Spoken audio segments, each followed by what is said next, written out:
नमस्कार, मैं रघुनाथ प्रसाद चर्चा कर रहा हूँ माननीय गृह मंत्री श्री अमित शाह जी के एक भाषण की, जो उन्होंने चुनावी रैली में कहा 22 अप्रैल 2024 को।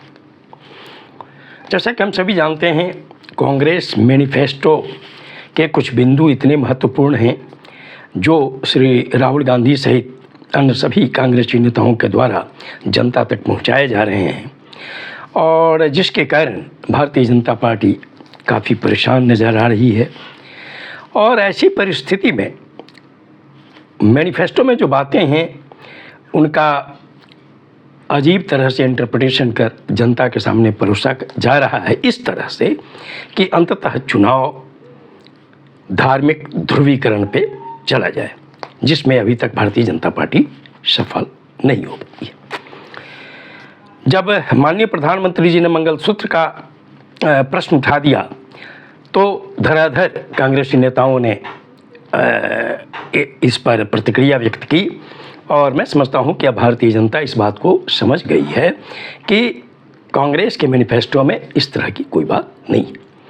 लगे हाथ माननीय गृह मंत्री जी श्री अमित शाह जी ने जो कहा 22 अप्रैल को, यह भी निश्चित तौर पर सोचने का विषय है कि क्या लोकसभा चुनाव जिससे 5 वर्ष के लिए सरकार बनेगी इस देश की, जो दुनिया का सबसे बड़ा लोकतंत्र है आबादी के अनुसार, क्या यहाँ का चुनाव इस तरह से लड़ा जाए, इन मुद्दों पर लड़ा जाए कि हिंदू मुस्लिम पर ये बातें चली जाए, हर बात दिया जाए उस तरह से।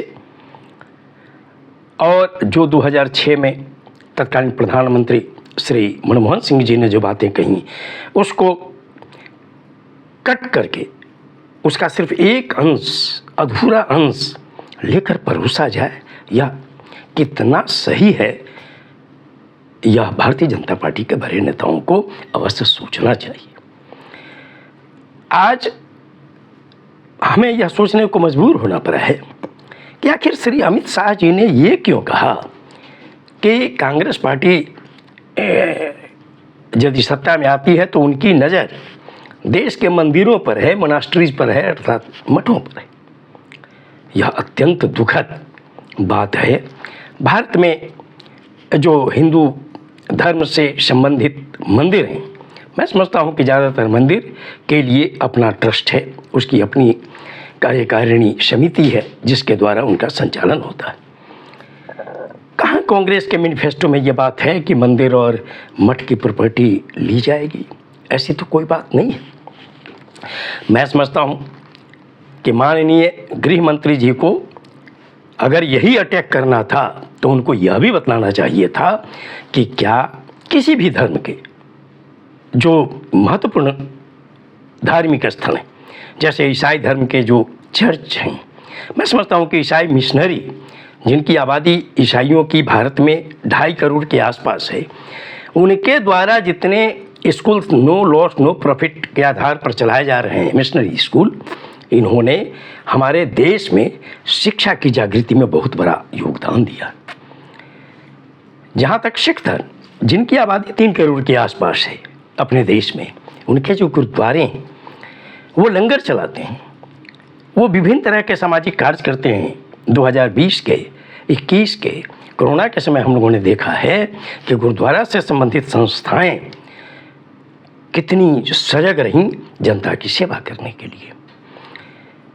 मैं यहाँ पर यह भी कहना चाहूँगा कि जैसे इस्लाम धर्म के हैं तो जो उनके पास राशि आती है जो विवाद का विषय भी बनता रहा है, लेकिन इतना तो है कि कम से कम मदरसा का संचालन करते हैं। अब चूँकि सरकारें इस बात के लिए सजग हैं कि मदरसा की पढ़ाई को भी विज्ञान की ओर उन्मुख किया जाए, ये अच्छी बात है।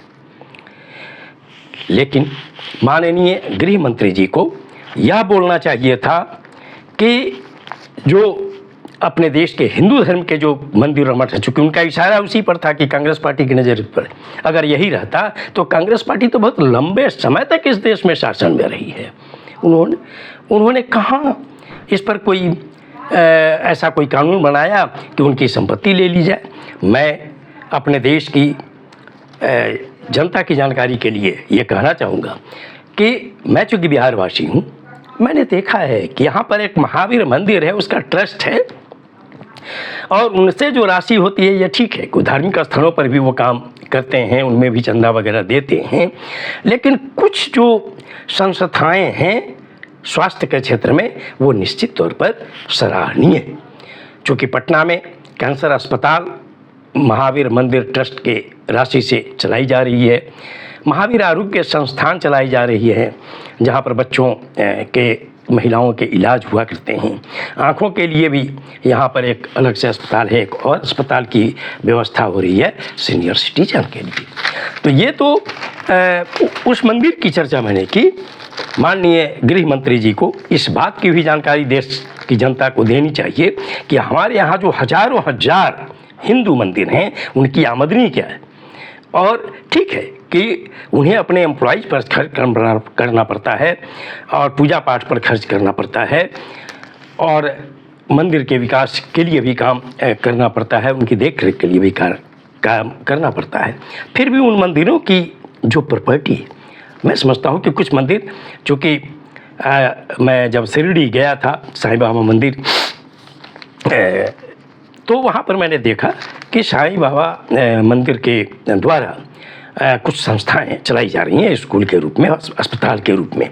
ये एक्चुअली हमारे देश के सभी हिंदू मंदिरों को, जिनके पास काफ़ी संपत्ति है, उन्हें तो ऐसा करना ही चाहिए। और इसके लिए अगर हो तो माननीय गृह मंत्री जी को ये कहना चाहिए था कि भारत सरकार इस पर भी मंदिरों के जो ट्रस्ट हैं उनकी सहमति से ऐसी व्यवस्था करेगी कि उसमें से कुछ राशि राज्य सरकार के मार्फत या केंद्र सरकार के मार्फत निश्चित तौर पर जनता की शिक्षा के लिए और जनता के स्वास्थ्य के लिए जरूर खर्च की जानी चाहिए। और साथ ही जो आपदा आती है, चाहे भूकंप हो, बाढ़ हो, अन्य तरह की बीमारियां हो, उस समय भी उसकी कुछ राशि खर्च की जानी चाहिए। मैं कुछ मंदिरों की कुछ जो आमदनी है और उनकी संपत्ति है उसका मैं जिक्र यहाँ पर करना चाहूँगा भारतीय जनता के जानकारी के लिए। बहुत से मंदिर इसमें से कुछ न कुछ काम जरूर सोशल वर्क के करते होंगे, लेकिन इसके लिए भी एक निश्चित तौर पर नियम बनना चाहिए और उसमें सहमति ली जानी चाहिए मंदिरों के ट्रस्ट से। तिरुमाला तिरुपति वेंकटेश्वर मंदिर आंध्र प्रदेश में है, जिनकी सालाना कमाई 1400 करोड़ रुपए है। पद्मनाभ स्वामी मंदिर तिरुवनंतपुरम में है, केरल में।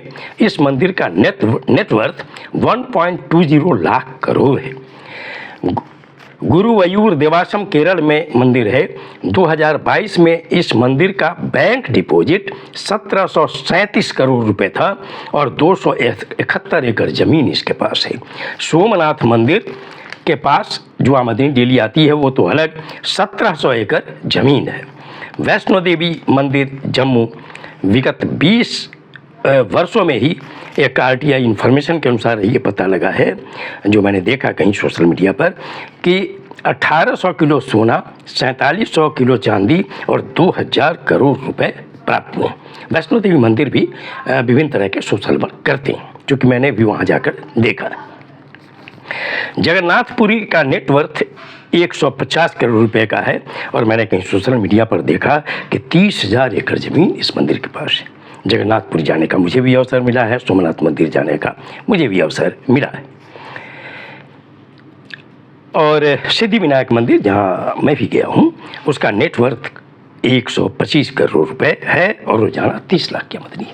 मैं अनुरोध करूँगा न केवल माननीय गृह मंत्री जी से कि भारतीय जनता पार्टी जो कि अभी केंद्र में सत्तारूढ़ है, आने वाला ही सरकार जो भी हो, लेकिन कोई भी सरकार हो, इस पर भी विचार किया जाना चाहिए कि भारतीय जो हिंदू धर्मों से संबंधित मंदिर हैं उनमें कुछ मंदिर ऐसे हैं जहां काफ़ी राशि प्राप्त होती है श्रद्धालुओं से, तो उस राशि का कुछ हिस्सा निश्चित तौर पर ट्रस्ट की सहमति से राज्य सरकार के मार्फत जनता की सेवा के लिए, जो आपदा के समय हो, शिक्षा के क्षेत्र में हो और स्वास्थ्य के क्षेत्र में हो, इसके लिए नीति बननी चाहिए। ये इस देश के हित में होगा।